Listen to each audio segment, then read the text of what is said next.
The house that was never mine, until it was. The first time I saw the house, I was still married to my ex. That's the funny part. Not funny, haha. Funny life is a cruel editor funny. We were driving through Willow Creek Estates on a Sunday afternoon, windows down, coffee sweating in the cup holders, pretending we were the kind of couple who took leisurely drives just to look at houses.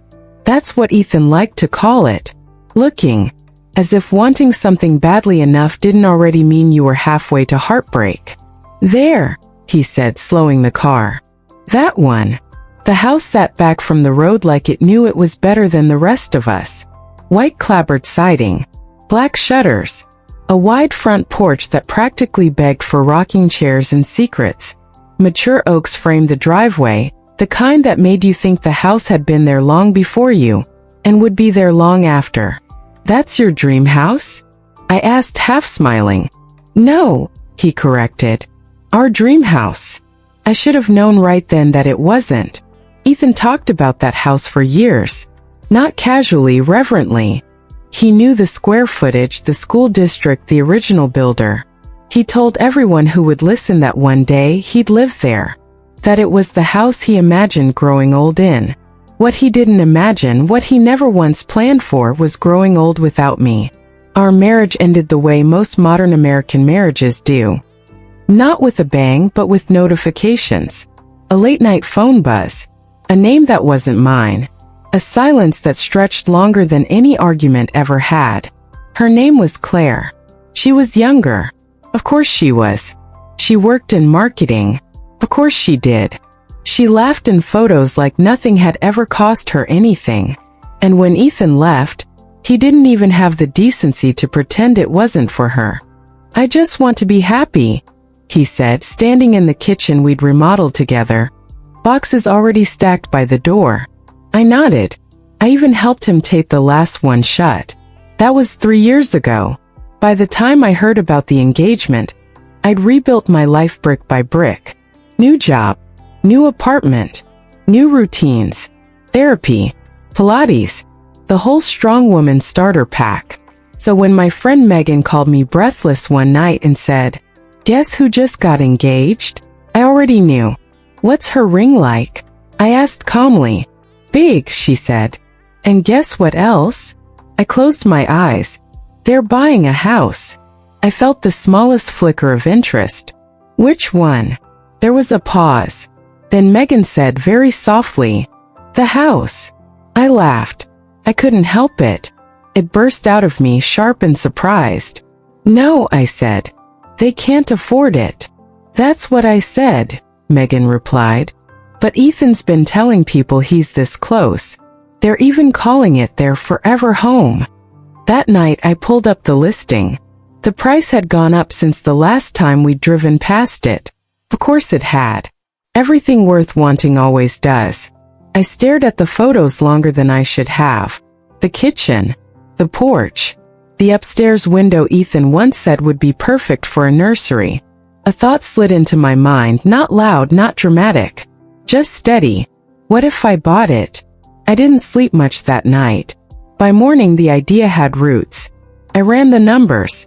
Then I ran them again. I called my financial advisor hypothetically. I toured the house under my maiden name.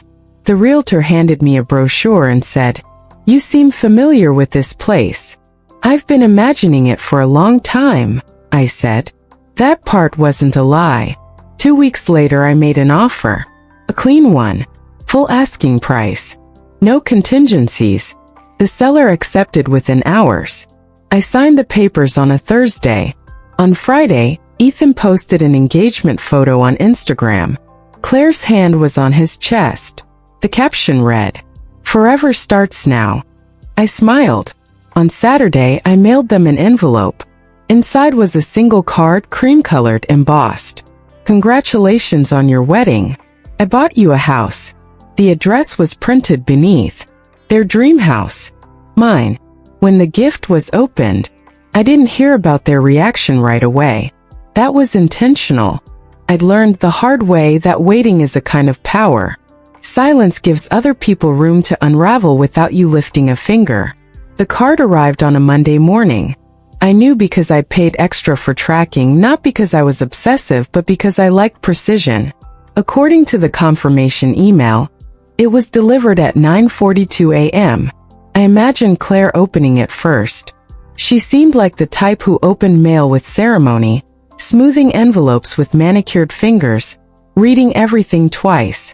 Ethan, on the other hand, would have ripped it open over the kitchen counter, crumbs from his breakfast toast still clinging to the surface. I went about my day, answered emails, sat through a meeting that could have been an email, ordered a salad I barely ate. At 11:17 a.m. my phone buzzed. "Megan, what did you do?" I smiled but didn't respond. At 11:19, "Megan, Claire is losing it."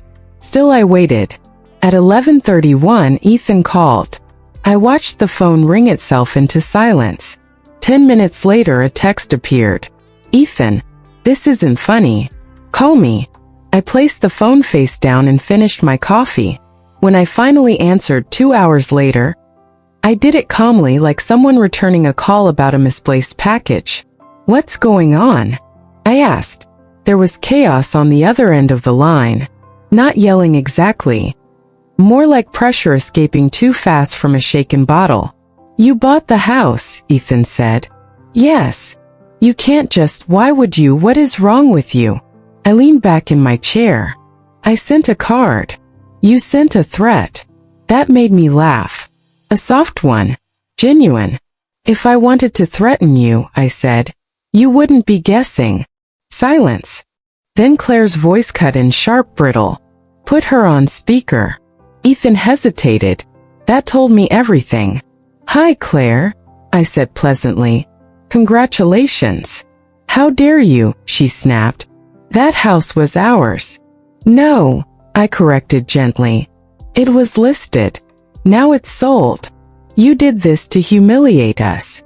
I glanced out my office window at the city below. Cars moving. People living. The world utterly unconcerned with her meltdown. "I did this because I wanted it," I said. "Same reason anyone buys a house. You don't even want that house." Another laugh slipped out before I could stop it. "You'd be surprised how tastes change." Ethan cut back in. "Look, we just want to understand. Are you planning to live there? Or is this some kind of stunt?" "I close next week," I replied. "As for the rest, that's not really your business." Claire let out a sound halfway between a scoff and a sob. "You're ruining our wedding." That one almost made me feel something. Almost. "I bought you a gift," I said. "You don't have to accept it." The line went dead. The rumors started before sunset. By dinner, my phone had become a live wire of messages. "Is it true? Why that house? Are you okay? This is iconic." Someone from Ethan's family messaged me on Facebook. Someone I hadn't spoken to since the divorce. "Aunt Linda, I don't know what you think you're doing, but this is cruel." I didn't respond. Cruel would have been telling her what I knew. Cruel would have been forwarding the screenshots Claire had once sent me by accident. Messages clearly meant for Ethan, sent late one night while we were still married. No, this wasn't cruel. This was clean. The next morning, I drove to Willow Creek Estates. I hadn't planned to go so soon, but curiosity tugged at me. I wanted to see it again, this time knowing it was mine. The gate recognized my code. That small detail alone felt intoxicating. The house looked exactly as it always had. Except now there was a sold sign staked into the front lawn. My name wasn't on it, but I knew. The house knew too. I swear it did. I walked the property slowly. The porch boards creaked under my weight like a greeting. I unlocked the door and stepped inside, breathing in that hollow, echoing scent of fresh paint and possibility. I stood in the kitchen where Ethan once traced imaginary cabinets with his hands. "This is where the island would go," he'd said, eyes bright. "And here, coffee station. You'd like that, right?" I'd nodded. Now I stood there alone. "I do," I said out loud. Upstairs, sunlight poured through the windows. The nursery room, yes, I still thought of it that way, was empty, quiet. I rested my hand against the wall, feeling nothing but drywall and resolve. My phone buzzed again. This time it was Claire. I let it ring once, twice. Then I answered. "What?" I said, not unkindly. "I'm coming over," she said. I blinked. "Excuse me. I need to see it. I need to understand. You're not invited." "It's not fair," she insisted, voice wavering now. "That house was part of our future. And now it's part of mine," I said. "Funny how that works." "I'll just come by," she said. "I just want to talk." I looked around the empty room. My empty room. "You're already here, aren't you?" I asked. There was a pause. Then footsteps echoed downstairs. Slow. Careful. Claire appeared in the doorway moments later. She looked smaller in person. Less filtered. Mascara smudged beneath her eyes, her engagement ring flashing like a nervous tick as she wrung her hands. "This is wrong," she said, standing just inside the door. "You can't keep it." I crossed my arms. "Watch me." Her eyes filled with tears. "Ethan promised me this house." I tilted my head. "He promised me forever." She flinched. "You don't need it," she whispered. "You already won." I stepped closer until we stood face to face, the space between us tight and electric. "This," I said quietly, "isn't about winning." She searched my face, clearly hoping for rage, jealousy, something she could label and dismiss. What she found instead scared her more. "Come. I bought this house," I continued, "because I spent years shrinking my wants to make room for his. Because I smiled through compromises that only went one way. Because I deserve things that once felt out of reach." Her voice broke. "You're doing this to punish us." I smiled. "No," I said. "I'm doing this to move on." She backed away, shaking her head. "This isn't over," she said. I followed her to the door and held it open. "Oh," I replied lightly. "I know. The walls remember everything. The first night I slept in the house I dreamed of keys. Not metal ones, those I already had, but the invisible kind. Promises. Access. Things people handed over without realizing what they were worth. I woke before sunrise, the kind of quiet hour when even expensive neighborhoods hold their breath. The house made soft settling sounds around me, wood and stone adjusting like they were learning my weight. I brewed coffee in the kitchen Ethan once designed out loud. It tasted better than I remembered. By noon, the house wasn't a secret anymore. Someone leaked it, screenshots, closing records, something official enough to end the speculation. My name printed in black and white, attached permanently to the address Ethan used to call his destiny. The group chats exploded. "She actually moved in. This is insane. Did you know she paid cash?" Claire hasn't stopped crying. I muted most of it. What I didn't mute was the email that came in at 1:43 p.m. From Ethan. Subject: "We need to talk." I stared at it for a long time. Then I archived it. The past had a way of knocking harder when you stopped answering. That afternoon I found the box. It was tucked into the back of a hall closet upstairs, behind a loose shelf. Brown cardboard, edges soft with age, sealed with old packing tape that had long since lost its stick. Someone had hidden it. Not well, but deliberately. Inside were papers. Mortgage pre-approvals. Old loan estimates. A handwritten note in Ethan's familiar slanted script. "If this goes through, everything changes." My stomach tightened. I sat on the floor and kept digging. There were emails printed out. Not mine. Not Claire's either. A third name. Lydia Harper. The dates stopped me cold. These were from before our divorce. Before the night I found the messages. Before Ethan claimed his affair was a sudden mistake. Lydia wasn't sudden. Lydia was strategic. I read every word. She was an investor. Quiet money. The kind that doesn't show up on Instagram. And Ethan had been pitching her the house. The same house, as a joint investment. A flip. A starter asset before marriage. Our marriage. I felt something crack open in my chest, not pain exactly. Recognition. He hadn't just left me for Claire. He'd been planning his exit long before she ever showed up. My phone rang. "Megan, you need to sit down," she said the moment I answered. "I am sitting." "No, like emotionally." I sighed. "What now?" "Claire postponed the wedding. That did it." I laughed. Loudly. Alone in the kitchen. The sound echoed off the marble countertops. "Why?" I asked. "She told people she needs space. Ethan's staying at a hotel." I leaned against the counter. "Which one?" "The Fairfield near the interstate." "Of course." Megan hesitated. "There's more." I waited. "She told someone you knew." "About Lydia." My grip tightened on the phone. "Who told her?" "Ethan," Megan said softly. "He didn't mean to. He was drunk." I closed my eyes. "Did she see the emails?" I asked. "No," Megan replied. "But she knows enough to realize she wasn't first." I looked down at the box at my feet. "Neither was I," I said. Ethan showed up the next morning. No warning. No call. Just his car pulling into the driveway like muscle memory had brought him there on autopilot. I watched from the window as he stepped out, hands shoved deep into his pockets, shoulders slumped in a way I'd never seen before.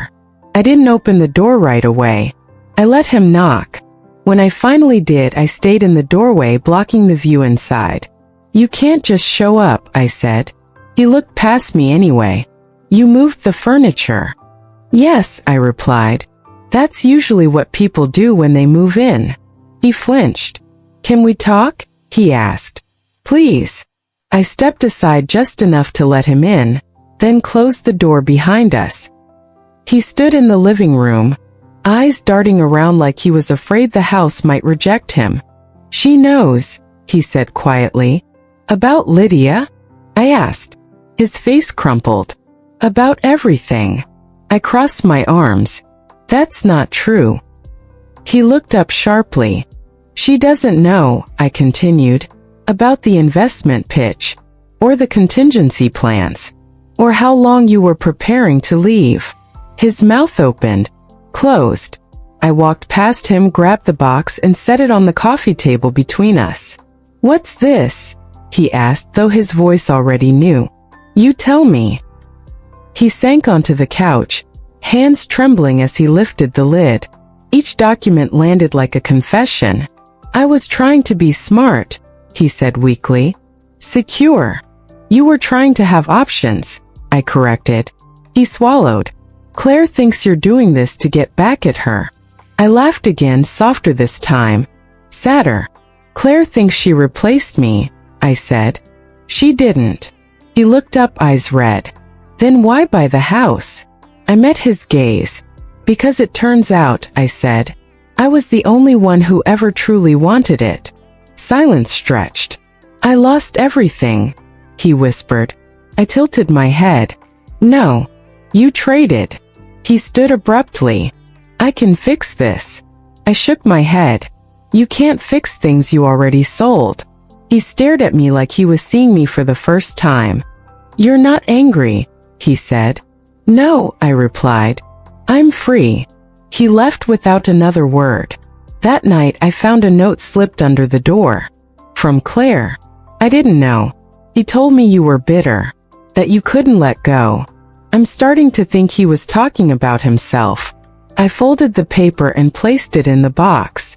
The house was quiet again. But it wasn't done speaking. The wedding that never was. The wedding was supposed to be in 6 weeks. I knew that because the save the date was still stuck to my fridge. I hadn't taken it down out of spite or sentiment. It was there because sometimes you need a reminder of how close you came to a life that would have swallowed you whole.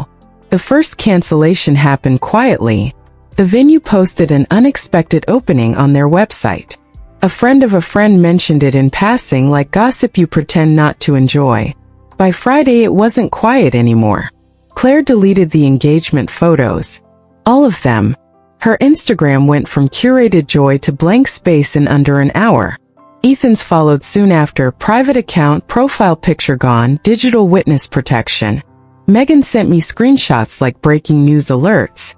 Megan, people are choosing sides. I didn't answer. I was busy choosing myself. It was the neighborhood barbecue that made it real. Willow Creek loved its traditions. Seasonal wreaths, synchronized lawn care, casual competitiveness disguised as friendliness. When I bought the house, I inherited all of it. I almost skipped the barbecue. Almost. Then I remembered how often I'd stayed home before. How often I'd made myself smaller for comfort. So I went. I brought store-bought cookies and a bottle of wine I didn't even like. I wore jeans and a white blouse, nothing dramatic. No victory outfit. No statement. That alone felt like a statement. Conversations paused when I walked in. Not rudely. Not obviously. Just noticeably. Mrs. Caldwell from 2 doors down approached first, clutching her wine glass like a microphone. "Well," she said, smiling too hard. "Welcome to the neighborhood." "Thank you," I replied. "It's lovely." She glanced toward my house. We were all surprised. I nodded. So was I the first time I saw it. A few people laughed. The tension eased just a fraction. Then someone asked the question everyone wanted answered. "Are you really giving it to them as a wedding gift?" I didn't even blink. "No," I said. "I never was." The truth settled over the group like dust. "Oh," someone murmured. "I think there was confusion," I added. "That happens when people assume access to things that aren't theirs." That did it. I became interesting instead of awkward. By the end of the afternoon, I knew who was divorcing, who hated their HOA, and which couples were quietly rooting for me. American suburbia runs on secrets and small rebellions. As I was leaving, Mrs. Caldwell touched my arm. "For what it's worth," she said, lowering her voice, "that man never seemed good enough for this place." I smiled. "He never lived here." Claire called me that night. I considered letting it go to voicemail. Then I answered. "I called off the wedding," she said without preamble. "I know." A sharp inhale. "How?" I glanced at my phone. "You just told me." She laughed weakly. "Everyone knows everything. I can't go to the grocery store without someone looking at me like I stole something." I leaned back on the couch. "Did you?" Silence. "I didn't know about Lydia," she said. "Or the house deal. Or that he was planning exits like backup parachutes." "No," I agreed. "You didn't." "I thought you were the villain," she admitted. "I thought you were obsessed." I smiled, though she couldn't see it. "That's a convenient story." She hesitated. "Are you happy?" I looked around the living room. My living room. The light exactly where I wanted it. The quiet earned. "Yes," I said. "I am." Another pause. "I don't know who I am without him," she whispered. I softened, not for Ethan, but for the version of myself that once sounded exactly like that. "You'll find out," I said. "Just don't rush to replace the silence." When we hung up, I felt lighter than I had in years. The decision came 2 days later. I was standing on the porch watching the sun dip behind the trees when my realtor called. "I heard something interesting," she said. I raised an eyebrow. "Do tell." "There's an offer on the table," she continued. "Off-market. Very strong." "For my house?" I asked. "Yes." I laughed. "I just moved in." "I know," she said. "But it's tempting. Cash. Over asking." I looked out over the lawn. The porch. The life that could unfold here. "Who's the buyer?" I asked. She hesitated. "A development trust. They're buying up properties in the area." My stomach tightened. "For what?" "Luxury rentals," she said. "Or tear-down rebuilds." I closed my eyes. The house had survived long enough to deserve better than being hollowed out for profit. "I'm not selling," I said. There was a pause. "Are you sure?" I thought of Ethan standing in the living room, stunned that the house no longer answered to him. "I'm very sure." After we hung up, I made the call I'd been circling for days. To the architect. I didn't tell anyone at first, not Megan, not my family, not even myself, really. But within a week, plans were drawn. Not renovations. Repurposing. The nursery became a studio. The formal dining room became a community space. The house would stay mine, but not only mine. When the news broke, it spread faster than the scandal ever had. Local woman turns controversial purchase into community project. Ethan texted me after reading the article. Ethan, you could have just taken the win. I didn't reply, because this wasn't about winning anymore. It was about building something that couldn't be taken away.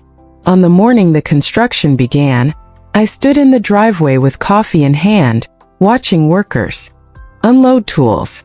The house hummed with anticipation. Megan pulled up beside me. "You okay?" she asked. I nodded. "Better than okay." She grinned. "You know this officially makes you the most unbothered woman I've ever met." I laughed. I was bothered. I just didn't stay there. As the sun climbed higher, my phone buzzed with one last message. From Claire. "Thank you for showing me what it looks like when someone chooses themselves." I typed back one word. Anytime. What the house was really for. The ribbon was blue. I hadn't chosen it for symbolism, at least not consciously, but someone pointed it out anyway. Blue for calm. Blue for clarity. Blue for starting over. The neighborhood gathered on the sidewalk that morning like this was a parade instead of an opening. Coffee cups. Folded chairs. Curiosity disguised as support. A small sign stood at the edge of the lawn. The Willow House. A creative and support space for women rebuilding their lives. I stood on the porch and took it in. 6 months earlier, this place had been a battleground of memories I didn't know how to lay down. Now it buzzed with new energy, voices, laughter, nervous hope. The studio upstairs held easels and long tables. The old dining room hosted a circle of mismatched chairs. The kitchen, always the heart, smelled like baked bread and possibility. Megan squeezed my hand. "You did this." "We did this," I corrected. The mayor said a few words. Someone clapped too early. Someone cried quietly. Then I stepped forward. "I didn't plan on standing here like this," I said, my voice steady despite the lump in my throat. "I bought this house for reasons I didn't fully understand at the time.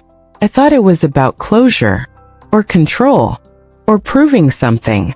A murmur of recognition rippled through the crowd.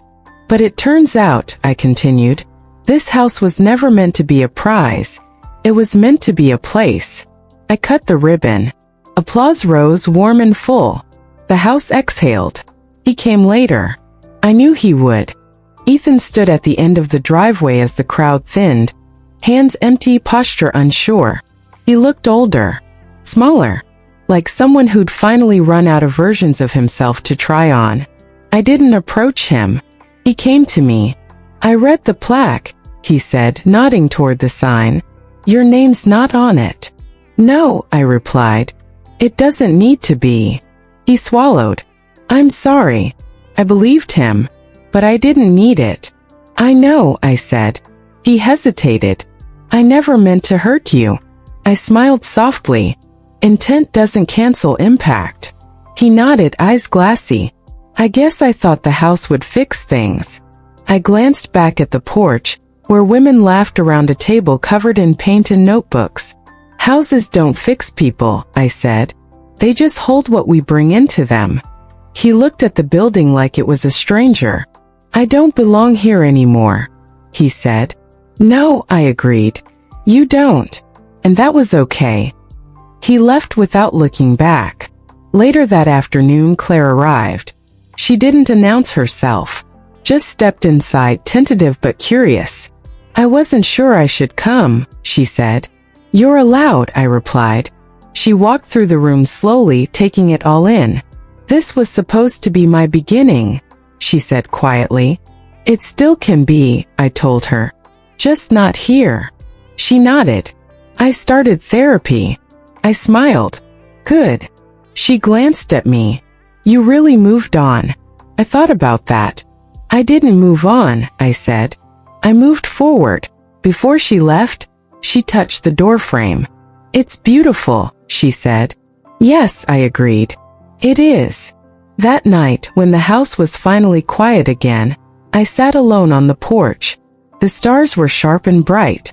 The air smelled like cut grass and fresh starts. I thought about the woman I'd been when I first saw this place. How she'd imagined a future that required her to disappear inside someone else's dream. I wished I could tell her something. Not to warn her. Just to remind her. The house lights glowed softly behind me, warm and alive. I pulled out my phone and deleted the last thing tying me to the past. The save the date still stuck to my fridge in photo form. Then I stood, unlocked the door and went inside. The house welcomed me like it always had. Not because it belonged to me, but because I finally belonged to myself.